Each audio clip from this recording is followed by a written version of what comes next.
దేవాదేవుని మహాకృపను బట్టి ఈరోజు 28వ తారీఖు సెప్టెంబర్ మాసము శనివారం ఉదయకాల సమయంలో దేవుడు ఇచ్చిన గొప్ప అవకాశం బట్టి ఆయనకే ఘనత మహిమ కలుగును గాక. ఆమేన్. పాట పాడుకుందామండి.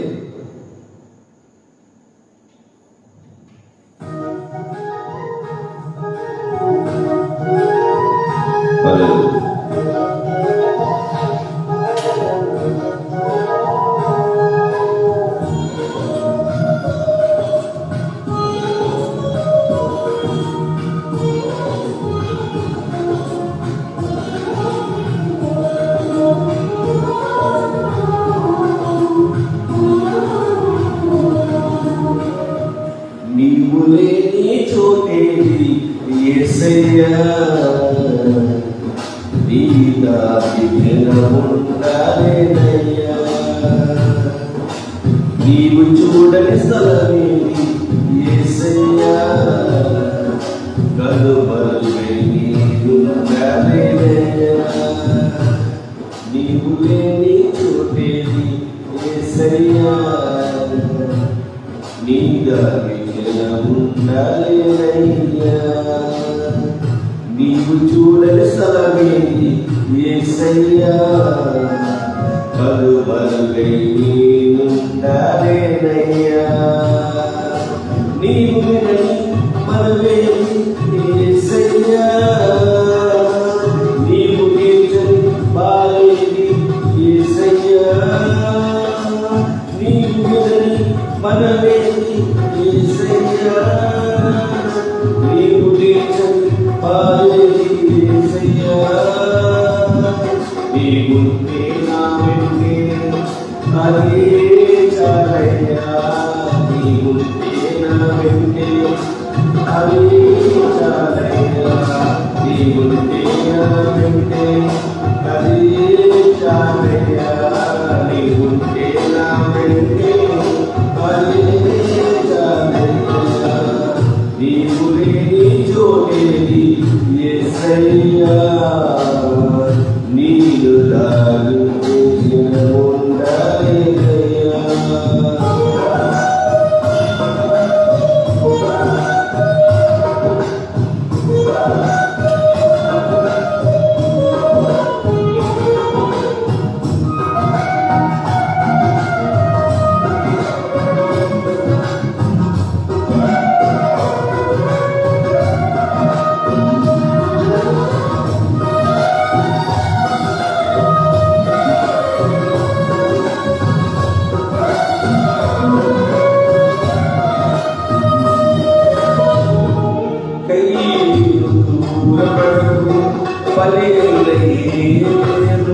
రక్తము పెట్టిన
మహాకృపను బట్టి దేవుడు అనుగ్రహించిన ఈ గొప్ప అవకాశం బట్టి ఆయనకే ఘనత మహిమ కలుగును గాక. అందరికీ మరొకసారి హృదయపూర్వక ధన్యవాదములు అండి. ఈరోజు సెప్టెంబర్ మాసంలో 28వ తారీఖు శనివారం ఆయన పాద సన్నిధిలో ఇట్టి రీతిగా మనము మళ్ళీ రాత్రి అంతా కూడా సురక్షితముగా కాపాడబడి ప్రశాంతంగా పడుకుని వాళ్ళ ఎక్కువజామునే లేచి దేవుని స్తుతించడానికి ఆయన ఇచ్చిన గొప్ప అవకాశం బట్టి ఆయనకి ఘనత మహిమ కలుగునుగాక. ఆమేన్. చిన్న ప్రార్థన చేసుకుని ఈరోజు దేవుని వాక్యపు ధ్యానంలోకి వెళ్ళిపోదాము. అందరూ కూడా తలలో వచ్చండి, ప్రార్థనలో ఏకీభవించండి. ప్రార్థన. పరలోకమందున్న మా కన్న తండ్రి, ఇది పరిశుద్ధమైన శ్రేష్టమైన ఘనమైన నామము స్తుతులు స్తోత్రములు తండ్రి. ఇదిగో నాయన, రాత్రికాల సమయం అంతా కూడా మమ్మల్ని చక్కగా కాపాడి ప్రశాంతమైన నన్ను గ్రహించి మన ఎక్కువ జాబునే లేచి తండ్రి పాద సన్నిధిలో నిన్ను వెతుకుటకు మీరు మాకు ఇచ్చిన గొప్ప అవకాశం బట్టి మీకే ఘనత మహిమ ప్రభావములు ఆరోపిస్తూ ఉన్నాము తండ్రి.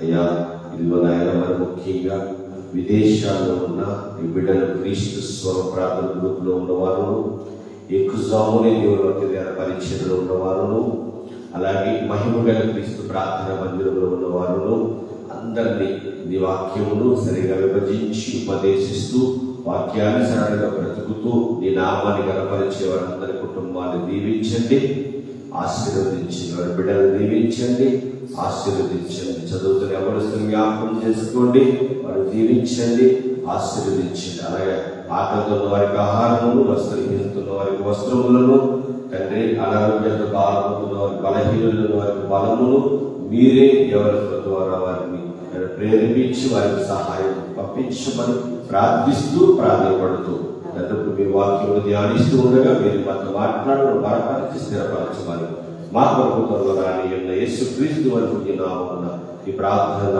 మనం అడిగి వేడుకొనిచున్నాము తండ్రి. ఆమేన్, ఆమేన్. అందరికీ నా హృదయపూర్వక వందనములండి. దేవాలయ మహాకృపను బట్టి దేవుడు అనుగ్రహించిన ఈ యొక్క ఏకుజామునే దేవుని వాక్య ధ్యాన పరిచర్య అనే ఈ యొక్క కార్యక్రమం ద్వారా దేవుడు మనకి అనేకమైన విషయాలను ప్రతిరోజు కూడా నేర్పిస్తూ ఉన్నాడండి. నిజంగా అది మన అదృష్టం. దేవుడు మనకి ఇచ్చిన గొప్ప అవకాశం. ఇంటి గొప్ప అవకాశాన్ని ఎవరైతే సద్వినియోగం చేసుకుంటున్నారో వారి కుటుంబాలు దేవుడు దీవించి ఆశీర్వదించుగాక. ఈ యొక్క ఉదయకాల సమయమునే దేవుని ప్రేమ మన మీద ఉంది కనుక రాత్రి అంతా కూడా నిన్న దినాన్ని ఎంతో కష్టపడి మీరు ఉదయకాలం నుంచి సాయంకాలం వరకు కూడా కష్టపడి మీరు ఆ యొక్క శరీరము శ్రమ పడినప్పటికీ కూడా రాత్రికాల సమయంలో ఒక ప్రశాంతమైన నిద్రను దేవుడు ఇచ్చాడు. మళ్ళీ ఎక్కువనే లేచి ఆయన పాద సన్నిధికి వచ్చి ప్రార్థించుకుని మళ్ళీ మన పని మొదలు పెట్టుకున్నప్పుడు అది ఎంతో గొప్ప శక్తిని ఇస్తుంది, మనకి గొప్ప ఆనందాన్ని ఇస్తుంది, గొప్ప సంతోషాన్ని ఇస్తుంది. మరి దేవుడు వదన అట్టి కృప మీ కుటుంబానికి దేవుడు నిండుగా దయచేయుగాక. ఆమేన్. మనం చదువుకుంటున్న వాక్య ప్రకారముగా అబ్రహాము గారి యొక్క జీవితంలో దేవుడు చేసిన గొప్ప మేలులు ఏంటంటే ఆయన ఆస్తి గలవాడు ఉన్నప్పటికీ కూడా దేవుడు ఊరు అనే ప్రాంతము నుండి కానాను దేశానికి తీసుకువచ్చి అబ్రహాము గారిని ఉన్నతమైన స్థితిలో నిలబెట్టడం జరిగింది. తర్వాత ఒకసారి దేవుడు వచ్చి అడుగుతాడు, మాట్లాడతాడు, అబ్రహాము నేను నీకు తోడై ఉన్నానయ్యా, నీకు నేను కీడుగా ఉన్నాను, నేను కాపాడుతాను, నేను ఉన్నతమైన స్థితిగా తీసుకెళ్తాను. అయ్యా నువ్వు నన్ను ఇప్పటికి కాపాడిందే చాలా ఎక్కువ, నాకు నువ్వు చేసిన మేలులు ఎన్నో చేశావు తండ్రి, అయితే నాకు కుమారుడు లేడు తండ్రి, నాకు సంతానం లేదు తండ్రి, అది నీకు తెలుసు అని అడిగినప్పుడు వెంటనే దేవుడు బయటికి తీసుకువెళ్ళాడు. ఆకాశం వైపు కొనెత్తమన్నాడు. ఆకాశంలో నక్షత్రాలు చూడు, అవి లెక్కించడని వాళ్ళైతే లెక్కించు, నీ సంతానము కూడా ఇట్టి ఆకాశంలో నక్షత్రాలు అనే ఉంటుంది అని వాగ్దానం ఇచ్చాడు. వాగ్దానం ఇచ్చిన దేవుడు గొప్ప గొప్పగా మాట్లాడాడు. అతని తరం కాకుండా, కుమారుడు తరం కాకుండా, మనవడి తరం కాకుండా, ముని మనవడి తరం కాకుండా ఆ ముని మనవడి యొక్క కుమారుడు ద్వారా దేవుడు గొప్ప జనాంగాన్ని ఏర్పరుస్తారని, వారు కూడా 400 సంవత్సరాలు బానిస బ్రతుకుతారని, వారిని ఆ దేశపు వారు హింసిస్తారని, వారు బాధపడతారని ముందుగానే తెలియజేసిన దేవుడు ఆ యొక్క ఇశ్రాయేలు కొరకు, ఇశ్రాయేలు యొక్క జనాలను అభివృద్ధి పొందడం విషయమై మనకి నిర్గమకాండంలో చూపించినట్టుగా చూపించారు. అయితే ఆ నిర్గమకాండానికి ఎంతమంది, నిర్గమకాండంలో ఐగుప్తు దేశానికి ఇశ్రాయేలు ప్రజలు కానాను దేశం నుండి ఎంతమంది వచ్చారో అని మనం ఆలోచించినప్పుడు నిర్గమకాండము మొదటి అధ్యాయము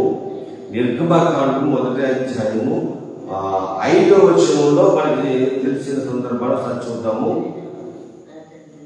వీరిలో ప్రతివాడు తన తన కుటుంబముతో వచ్చెను. అప్పటికి యోసేపు ఐగుప్తులో ఉండెను. యోసేపును అతని అన్నదమ్ములందరూ ఆ తరము వారందరూ చనిపోయి ఎప్పటికీ ఎంతమంది ఇక్కడికి వచ్చారు అని మీరు ఆలోచించగలిగితే ప్రేమ దేవుని వల్ల 70 మంది అప్పటికి యోసేపు ఐగుప్తులో 70 మంది వచ్చారటండి. ఎక్కడి నుంచి? కానాను దేశం నుండి 70 మంది వచ్చారు. అయితే ఇక్కడ గొప్ప మెరాకిల్, ఆశీర్వాదం జరుగుతుంది, అద్భుతం జరుగుతుంది. ఏంటి అద్భుతం అని మీరు ఆలోచించినప్పుడు 7వ వచనంలో ఇశ్రాయేలు బహు సంతానము గలవారై అభివృద్ధి పొంది విస్తరించి అత్యధికముగా ప్రబలమైంది. వారున్న ప్రదేశము వారితో నిండి ఉండెను. మీరు జాగ్రత్తగా పరిశీలన చేస్తే ప్రేమ దేవుని వాళ్ళరా, అబ్రహాము గారికి దేవుడు ఇచ్చిన మాట ఈ సమయంలో మీరు జ్ఞాపకం చేసుకోవాలి. ఒకసారి మళ్ళీ నిర్గమకాండానికి మొదటి అధ్యాయానికి మళ్ళీ వద్దాము. ఒక్కసారి ఆదికాండము 15వ అధ్యాయంలోకి వెళ్తే అబ్రహాము గారికి దేవుడు ఏమని అక్కడ సెలవిచ్చాడో ఆ మాట ఒకసారి మళ్ళీ మనం ఏం చేయాలి? పరిశీలన చేయాలి. అందరూ కూడా మీ చేతిలో ఉన్న బైబిల్ తెరిచి ఆదికాండము 15వ అధ్యాయము దేవుడు అంటున్నమాట 14వ వచనాన్ని మనం జాగ్రత్తగా చూస్తే, వారు 400 ఏళ్ళు వీరిని శ్రమ పెట్టుదురు. ఈ మాట అలా పెడితే పైన ఒక మాట కూడా చూపిస్తాను మీకు. ఆ మాట ఏంటంటే 5వ వచనం అబ్రహాము గారితో దేవుడు మాట్లాడుతున్న మాట. దేవుడు మాట్లాడితే మామూలుగా ఉండదండి. దేవుడు మాట్లాడితే ధైర్యం వస్తుంది, దేవుడు మాట్లాడితే శక్తి వస్తుంది, దేవుడు మాట్లాడితే నెమ్మది కలుగుతుంది, దేవుడు మాట్లాడితే మన బాధలన్నీ పోతాయండి. నిజమండి, దేవుడు అంత శక్తివంతవంతుడు అని మన విషయం బాగా తెలుసు. ఇక్కడ 15వ అధ్యాయం 5వ వచనంలో మాట్లాడుతున్న సందర్భంలో ఆలోచిస్తుంది. మరియు ఆయన వెలపలికి అతన్ని అబ్రహాము తీసుకుని వచ్చి, నీవు ఆకాశం వైపు తేరు చూసి నక్షత్రములు లెక్కించుటకు నీకు చేతనైతే లెక్కించమని చెప్పి నీ సంతానము అలాగునని చెప్పెను. అతడు యెహోవాను నమ్మెను, అది అతని నీతిగా ఎంచబడును. అంటే నీ సంతానాన్ని అభివృద్ధి చేస్తాను. నీ సంతానం ఎలా ఉంటారనంటే ఆకాశంలో నక్షత్రాలు ఎలాగైతే ఉంటాయో అట్టి రీతిగా నేను నిన్ను దీవిస్తాను. మాట ఇచ్చినవాడు నమ్మదగిన వాడు. నిజం ప్రేమ దేవుడు వల్ల నిన్ను కూడా పిలుస్తున్నాడు దేవుడు. ఏమని? భయపడకు, నేను నీకు తోడై ఉన్నాను. నీ స్థితి ఏమైనా, నీ పరిస్థితి ఏదైనా నేను కాపాడుతాను, నేను రక్షిస్తాను, నీ మార్గంలో నేను నీకు తోడై ఉంటాను అన్నాడు. నువ్వు భయపడవలసిన పని లేదు, నిన్ను విడవను ఎడబాయను. దేవుని గొప్ప మనసు ప్రేమ దేవుని వల్ల నిన్ను నీ కొడుకు విడిచిపెట్టవచ్చు, నిన్ను నీ కూతురు విడిచిపెట్టవచ్చు, నిన్ను కోడలు విడిచిపెట్టవచ్చు, లేదా నీ తమ్ముడు విడిచిపెట్టవచ్చు. కానీ ఒక అద్భుతమైన మాట అన్నాడు, తల్లి విడిచిపెట్టినా నిన్ను నేను విడవను ఎడబాయను. నిన్ను నేను అరిచేతిలో చిక్కుకున్నానని దేవుడు మాట్లాడుతున్నాడు. దేవునికి మహిమ కలుగునుగాక. నా ప్రియ సహోదరులు, ఈ ఉదయకాల సమయంలో దేవుడు మనల్ని ఎంతగా కాపాడుతున్నాడో, ఎంతగా రక్షిస్తున్నాడో, మనం దేవునికి ఎంత రుణపడి ఉన్నామో మీకు అర్థం కావాలి. ఈ ఉదయకాల సమయంలోనే మనం లేచాము. లేవడం గల కారణం ఎవరంటే దేవుడు. మరి అట్టి దేవుడికి మనం ఏం చేయాలి? కృతజ్ఞతాస్తుతులు చెల్లించాలి. నేను కాపాడే దేవుడికి నువ్వు ఏం చేయాలి? ధనం ఇవ్వాలా? కాదు. నీ ఆస్తులు ఇవ్వాలా? కాదు. నీ మనసు అడుగుతున్నాడు, నీ హృదయంలో చోటు అడుగుతున్నాడు. నీవు దేవునికి చోటు ఇవ్వాలి, నీ హృదయంలో చోటు ఇవ్వాలి. నా ప్రియ సహోదరులారా, అట్టిగా అబ్రహాము గారు చోటించాడు. అబ్రహాము గారు దేవుని నమ్మెను, అతను నీతిగా ఎంచబడను. అప్పుడు నిర్గమకాండానికి రండి. ఇప్పుడు అక్కడ ఏ మాట అయితే అన్నారో ఆ మాట అక్కడ నెరవేరుతుంది. ఇదిగో ఆకాశం వైపు చూడు, నీకు చేతనైతే, నువ్వు లెక్కించగలిగితే ఆకాశంలో ఉన్న నక్షత్రాలను లెక్క పెట్టు అని అన్నప్పుడు ఆయన మాట నమ్మాడట. అది అతను నీతిగా ఎంచబడు. ఇది ఎక్కడ నెరవేరుతుందంటే 7వ వచనం, నిర్గమకాండము మొదటి అధ్యాయం 7వ వచనం.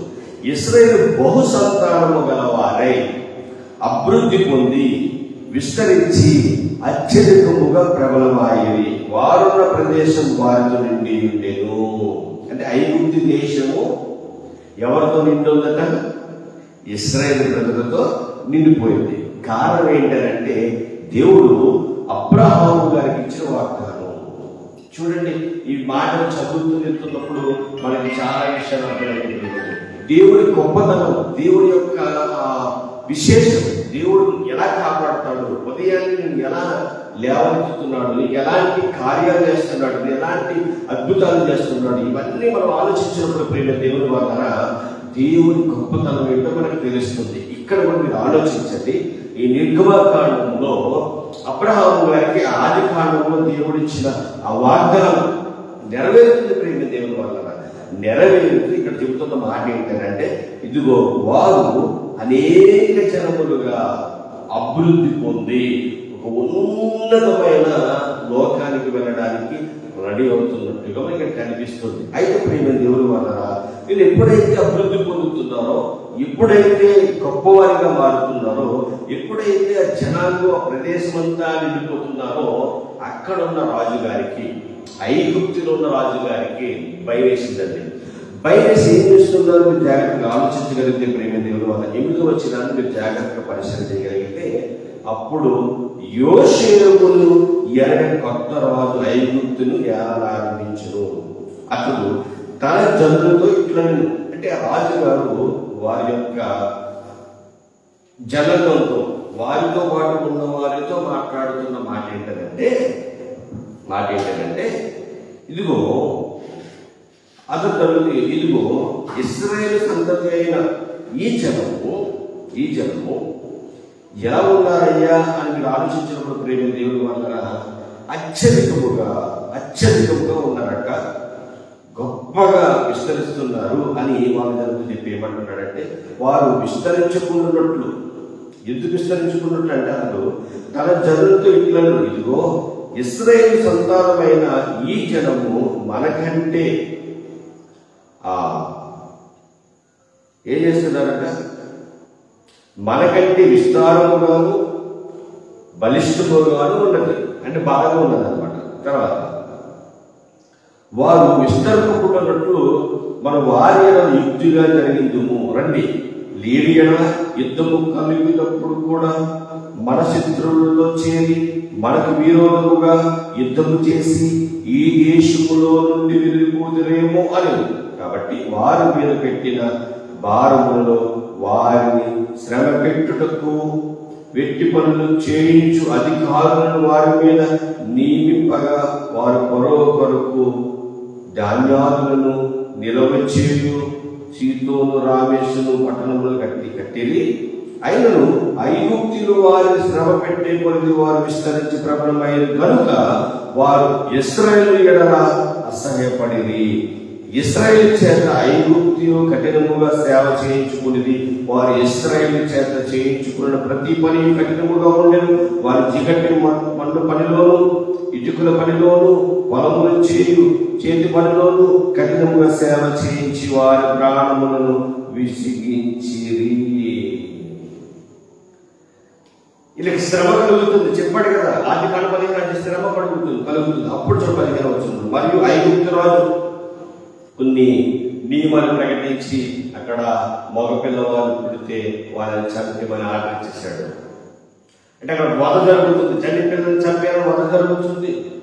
అలా జరుగుతూ ఉన్నప్పుడు ఒక విషయం మనం ఆలోచిస్తే ప్రేమ దేవుడు వలన ఐగుప్తిలో చూడండి 15వ వచనంలో, మరియు ఐగుప్తు రాజు ఎబ్రీ మంత్రసాలతో మాట్లాడి, మీరు ఎబ్రీ స్త్రీలను మంత్రసాల పని చేయొచ్చు, వారిని కాలుపు పీఠం మీద చూసినప్పుడు మగవాడైన ఎడల వాడిని చంపుడి, ఆడదైన ఎడల దాన్ని బ్రతకనీయుడి వారితో చెప్పారు. అయితే ఆ మంత్రసాలను దేవునికి భయపడి, దేవునికి మహిమ కలుగుతుంది, దేవునికి భయపడి ఐగుప్తు రాజు తమకు ఆజ్ఞాపించినట్లు చేయక మగ పిల్లలను బ్రతకనీయగా ఐగుప్తు రాజు మంత్రసాలను పిలిపించి, మరెందుకు మగ పిల్లలను బ్రతకనిచ్చితిరి, ఈ పని ఎలా చేసితిరి అని అడిగను. అందుకు ఆ మంత్రసానులు ఎబ్రీ స్త్రీలు ఐగుప్తు స్త్రీలు వంటి వారు కాదు, వారు చురుకైన వారు, మంత్రసాని వారి యొద్దకు వెళ్ళక మునిపే